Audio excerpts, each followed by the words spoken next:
elsewhere in Northern Ireland in the last few nights. Why has it been happening? Well, I mean, I think some of the disturbance that has been happening is through anger and frustration, and I think that some of it has been, I suppose, in many ways, around how the protests have been handled by the PSNI. And I think that we've been involved with the PSNI to try to sort of calm this down a bit, and I think that last night the things were quiet because we're trying to get people to understand. I think that, you know, with protests, if people behave themselves, then it would be good to have police in high-vis vests rather than actually coming in with, you know, dressed up like Ninja Turtles, which actually causes a lot of aggression. And I think I think we've got this calmed down, and I think that protests will be a lot different in the future. What are these protests about? Are they about the flag, or is it bigger than that? It's more than the flag. I think that the flag was the thing that brought it to a head, but I think that this is about Sinn Féin's campaign to actually get the British out of Northern Ireland, and I think that that's what it's about. I also think that in what they're doing is outside the spirit of the Good Friday Agreement. And I think Sinn Féin are totally outside of that, and they're doing political agitation on the street around British culture, and they're agitating around a number of things like wanting to remove the word royal from the Royal Victoria Hospital, which has been there since Queen Victoria's days.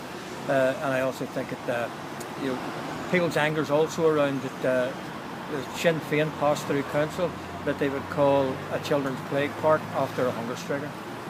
So you see all this stuff as an attack on your identity? Well, I mean, I think that that's what's actually happening, and that I think that it's more about how Sinn Féin cover up the problems that exist in our community. We've had a lot of violence from dissidents, different Republicans. These are people who actually carry out gun attacks and bombs.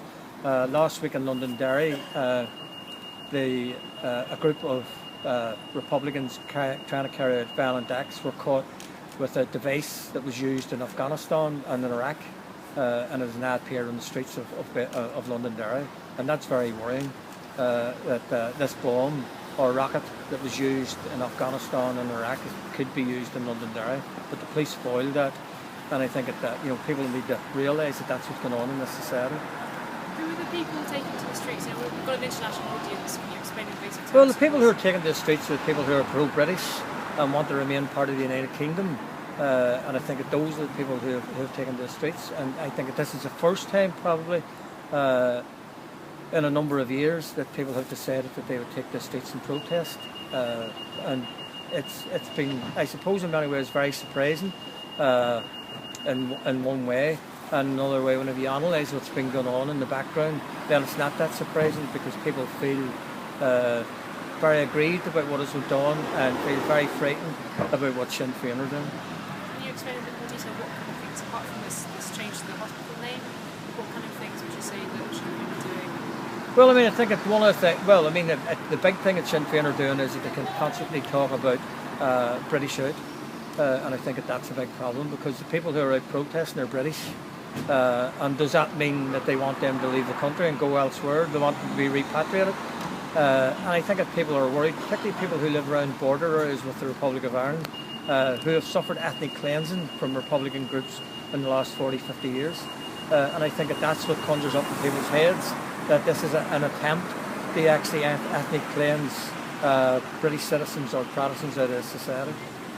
A lot of the people taken to the streets in particularly violent ways have been young kids. Do you think young Protestants in Northern Ireland have reasons in particular to be frustrated? Well, I mean, there's a lot of, I suppose, social isolation, high levels of unemployment, just as there are in other cities around Europe.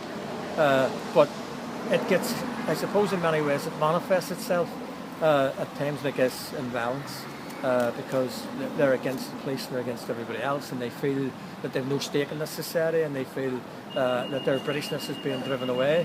But there hasn't been, I mean, I know that people are saying there's been violence, there's been some really violent incidents, but we need to remember that we had a prison officer shot dead a number of weeks ago by a Republican group, and we've just had this other incident where this very dangerous explosive device has been found, which is filled with Semtex, and questions need to be answered by the security services, you know, where the device came from and where the Semtex came from. But just to clarify, your party doesn't condone the violence we've seen in the streets? Our party has got a programme which is called, we work with ex-combatants on the loyalist side, and our programme is called Unarmed Resistance, and this is about how you use politics to actually solve the problems rather than armed resistance. And what we're now saying to the civilian community is that we need to actually use this in terms of saying to people that we need to have non-violence used in the protests. And when people do use violence, one of our problems is that a European audience or an English audience don't hear what we're saying because it's drowned out by those acts of violence.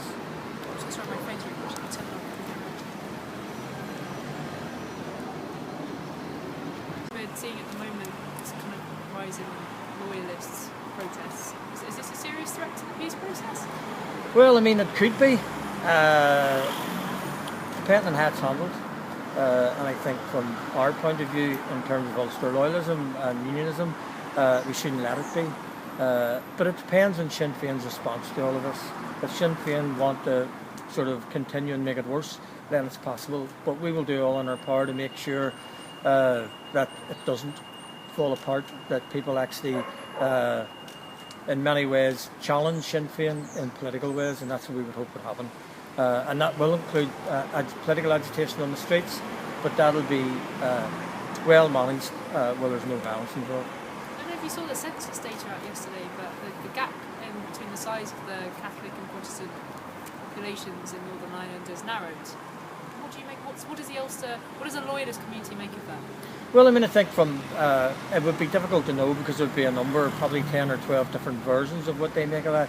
But what we make of it in the Progressive Unionist Party is that this is not about Protestants and Catholics. This is about British and Irish people, and it's also about whether people want to remain in the Union. Now, most people make an assumption if you're born Catholic, you'll vote for United Ireland. That's not the case, and that's been proven in the past.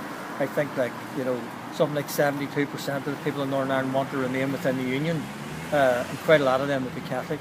And I think we need to get away from this notion that that unionism is a religion. It's not. It's a political philosophy, and that's what people need to remember. And what I want to do is to create a pluralist society where Catholics feel safe and can remain part of the Union and be part of that.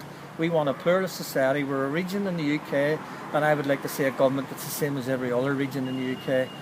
The unfortunate thing is that we have people who want Brits out, and unfortunately, are they talking about Protestant people? They probably are. How do you think Catholics are feeling about this kind of the protests? Well, I mean, I think that Catholics are probably wondering what's going on, and they're probably bewildered by it all, and they're probably wondering why this has been brought about, and that's probably what they're thinking. But I think what Catholics need to realise, and I think what they need to accept is this is not about wanting to get rid of Catholics or wanting to have a state that will be bad to Catholics. This is about people saying that we live in the United Kingdom and the flag that flies above the City Hall is the flag of the United Kingdom. Now, I imagine that if we had a proper process where we were looking at parity, then that would be okay. But unfortunately, Sinn Féin don't care about parity. What Sinn Féin care about is political power and domination over the British population.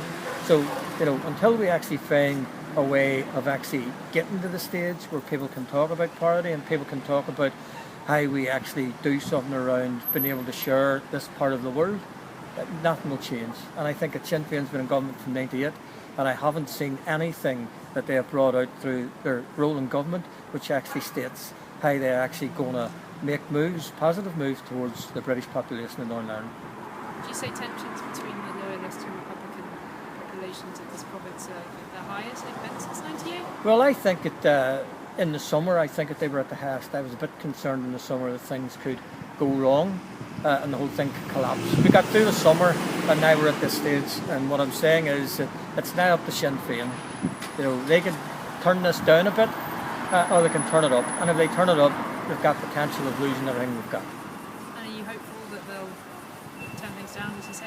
Well, I'm not hopeful that they'll turn things down, but we will be working to make sure that when they turn it up, that we actually equalise that, and it's all done in a peaceful way.